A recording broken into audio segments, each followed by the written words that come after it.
room. They're creeping in. They belong also. But what comes with that is, and it's unfortunate for fans, I get that, because we grow close to the coaching staff, especially. Like Ben Johnson, for example. I think he's, besides head coaches that are play callers, he's the best OC in my opinion. And then you have Aaron Glenn, who, last year, up and down year for him, second half of the year, turned it around. This year, though, that defense is kicking, and he's probably going to get more interviews. I mean, last year, Aaron Glenn interviewed for the Colts. He actually had 2 interviews with the Colts, and I believe he had an interview with the Saints. I'm not 100% sure there. So regardless, he's been in interviews. You have Ben Johnson, who had 3 interviews. He interviewed for the Carolina Panthers, the Houston Texans, and the Indianapolis Colts, ironic enough. But I want to have the conversation today and give credit to the Detroit Lions, and also kind of talk about what I think what's going to happen moving forward. You look at some of the great coaches in the NFL, and the one that comes to mind immediately is Kyle Shanahan, Sean McVay. Those guys, their coaching tree, and Andy Reid too, all around the NFL. I mean, you go to Kyle Shanahan and Sean McVay, and I'll kind of group them together, guys that have been a part of their staff, because people forget Kyle Shanahan and Sean McVay were all together with Mike Shanahan. They all kind of come from the same tree, the Mike Shanahan tree. But from Kyle and Sean and what they've put out, Zach Taylor, and we know what he's been doing, not this year, but in typical years, 3-1 postseason record. He's made a Super Bowl. Matt LaFleur hasn't had the greatest success, at least getting far in the postseason, but he made an NFC championship game with Aaron Rodgers, 2-3 in the postseason, 2 conference championship appearances. You have Robert Saleh, also on the defensive side of the ball. He's from that Shanahan tree. Brandon Staley was under Sean McVay for some time there. Mike McDaniel, the one that he's regarded as one of the best coaches right now in the NFL, also from the Shanahan tree. And Kevin O'Connell, Minnesota Vikings head coach here in the NFC North. He was the OC for Matthew Stafford when they won the Super Bowl. Now, you got to think, too, like Rams fans and 49ers fans, and just like Lions fans, we see Ben Johnson. And you see that conversation, Ben should replace Dan, which is, it's been a thing for about a year. It's ridiculous. But part of that comes from fans loving Ben, which rightfully so. The guy's a stud. You think any of these fans of these organizations get too wrapped up in their assistants? Like, they know they have Kyle Shanahan. They know they have Sean McVay. You have the head coach that the coordinators are trying to mimic. You have the guy. Now, the Lions fans should be looking at it the same way here in Detroit.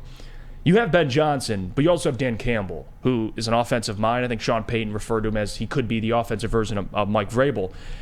This is going to happen if you're a good football team. If you're winning a lot of games and you have a good offense, you have a good defense, you're going to lose coaching members of your coaching staff, which is new in Lions history, by the way. Typically, and you can ask Terry Foster this, he was on Warward and Maine, this is where coaches go to die, go to perish. And it seems like it's going to be the opposite. Ben Johnson and Aaron Glenn, I expect to at least get interviews at the very minimum. Now, if those guys get jobs or not, I think they're deserving of them. The question is, what comes next? Well, here's the interesting part, Sam Flannel, is about 2 years ago, when Ben was the passing game and tight ends coach, when he got promoted, the question after he had success was, well, who comes after Ben? The one giveaway from me, and I want to get broader opinion on this because he's in the building. As soon as Tanner Ekstrand was given the same role as Ben Johnson was before he was OC, I knew he's coming up because he was given the tight ends coach and the passing game coordinator. And for people who don't remember, that's what Ben got before he became OC. Tanner was promoted behind the scenes, passing game coordinator, tight ends coach. The Lions are going to start being like these other organizations where you lose an OC, someone's right behind them. You lose a DC, someone's right behind them. I don't know who the DC could be. Maybe Calvin Shepard could be challenging for that spot. But Broder, your opinion on the Lions moving forward? They're going to lose assistants. It's a good thing. But maybe who could replace Ben and Aaron Glenn down the line too? Yeah, I truly believe it is a good thing. It's part of this new culture that they're building in Allen Park, that this Lions organization from top to bottom is building. They're almost becoming a pipeline of coaches. And I don't know if Dan Campbell's purposely doing it, but he's building a pretty impressive tree, or at least I believe in the future he'll have a pretty impressive coaching tree. When you think of how he's promoting these young guys through the ranks, Tanner Ekstrand, he really is that guy who many believe is next man up, and I do believe that too. Taking the same path as Ben Johnson, going from tight ends coach to passing game coordinator. At practice, all offseason, we see him. He's standing right next to Ben Johnson the entire practice. He's learning and soaking up all that knowledge he can. And it seems like Ben Johnson is also reciprocating. He's grooming him to be that next coach in line, and that's something that the Lions are promoting. That's how they're getting some of these young coaching stars to join the team. It's because Dan Campbell knows this isn't going to be their last job. The end game for a lot of these is a head coach or it's a coordinator coach, and that might have to come with a different team. But right. But Dan Campbell, Brett Holmes, they're comfortable building this culture that way, allowing those coaches to come in. We can see how much they have an impact on the players. Let them come in and go chase their next job. That's only bringing out the best in themselves and the best in the other coaches, wanting to go be the best version of themselves. And so far, it's working. It's tough. It's tough as fans. They're going to have to realize we're going to have to lose guys like Ben Johnson and Aaron Glenn, but you turn it around, that's a good thing. That means they're doing well. Yep. If they're wanted, that means the Lions are doing something right. Yeah, that's the price you pay to get to the top. And Sam, I want to get your opinion on this, because for people that are concerned, I see this a lot too. What if Ben leaves? And trust me, like Ben's creativity, the play calling, I get all of that. But people seem to forget too, if Dan Campbell's that guy, if he is the guy that behind the scenes with Ben Johnson is orchestrating and kind of helping put together this offense, of course Ben does what Dan wants. Dan lays out a game plan. This is what I want my offense to look like, and Ben kind of builds it around his expectations. If Ben were to leave, for all the people that are like, man, the offense is this, and Jared Goff might regress and all this, if Dan Campbell's that guy, just like Shanahan, just like McVay, just like some of these other great coaches in the league, Sam, if Ben leaves, if Tanner gets promoted, it's still the same offense. Maybe not the same play caller, but there shouldn't be that much of a drop-off if Dan's that guy offensively, in my opinion. There shouldn't be, but here's the thing. I truly believe that Ben Johnson is an offensive wonderkind, an offensive genius, like one of those types.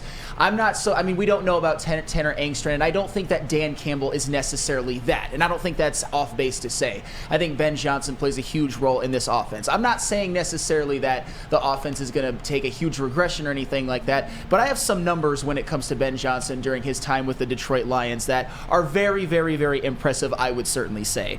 And starting with the last 6 games of 2021, when the Anthony Lynn experiment was basically deemed a failure and Dan Campbell kind of demoted him and promoted Ben Johnson, a passing game coordinator, the Lions went 3-3 after starting 0-10-1 and averaged 25.2 points per game during that 6-game stretch, which if they would have averaged that much in a season, it would have ranked them 12th in the NFL. And what's even further more impressive about that is in their first 11 games, they had averaged 15.8 points per game, which would have been 3rd worst in the NFL. So you already saw the difference that having Dan Campbell and Ben Johnson kind of call plays and design this offense in unison had for them. Right. And then you even look at last season. Last season, the Lions were 5th in the NFL in scoring. They had a playoff level offense. Their defense wasn't very good by the numbers. So the offense was basically humming last year. And we thought coming into this year, could this offense take a leap? Could this offense maintain what it was? I thought it could, and I thought it could certainly take a leap. And by the numbers they have, they're 4th in the NFL in scoring this year, averaging 29.6 points per game. And they've done this despite David Montgomery missing a game, Amon-Ra St. Brown missing a game, Jahmyr Gibbs missing a game, Taylor Decker has missed a couple, and Vaitai has been out for the majority of the season. And I will say this, talking about Ben Johnson, I've already accepted the fact that he's going to leave. Because if you are an NFL GM, if you don't consider Ben Johnson going into next year, you are committing malpractice. Because Ben Johnson, quite frankly, is the best offensive coordinator in the NFL when we're talking about just offensive coordinators. And where is the NFL going? Where is it trending? Towards innovative offensive head coaches. Let me just give you a list of some of them in the NFL. Sean McVay, Kyle Shanahan, Andy Reid, Mike McDaniel, who has along with Tyreek Hill being there, has the Miami Dolphins offense 1st in the NFL. Brian Daboll. I know the Giants don't look that great this year, but he did win Coach of the Year last year. Kevin Stefanski, even for Cleveland. He helped Cleveland win their first playoff game in many, many years. Kevin O'Connell. Again, the jury's still out a little bit, but he did win the division in his first season. Doug Peterson won a Super Bowl with Philadelphia and is getting Jacksonville and Trevor Lawrence getting to the point where they could maybe compete for Super Bowls. Even Bruce Arians. I know Bruce Arians is a little bit of an older school kind of guy, but he's won 2 Coaches of the Year and a Super Bowl recently, Zach Taylor and Matt LaFleur. So usually these guys don't fail.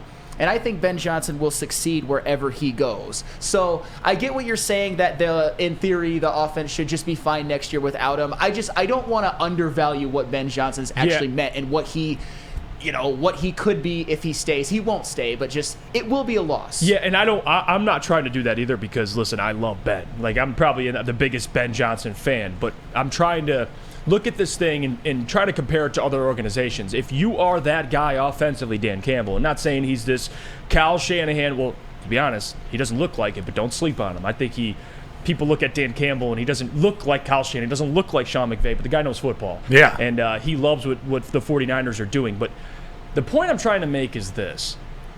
And at least recently, in recent history, when you look at OCs leaving organizations and maybe that organization wishing they kept him, I go to the Atlanta Falcons with Kyle Shanahan. They had Dan Quinn as head coach. They had Kyle Shanahan as OC. When Kyle Shanahan left, Dan Quinn didn't last long, and now Falcons fans are wondering, damn, that would have been a great head coach. The difference is, though, what side of the ball does Dan Quinn is he in favor of? Defense.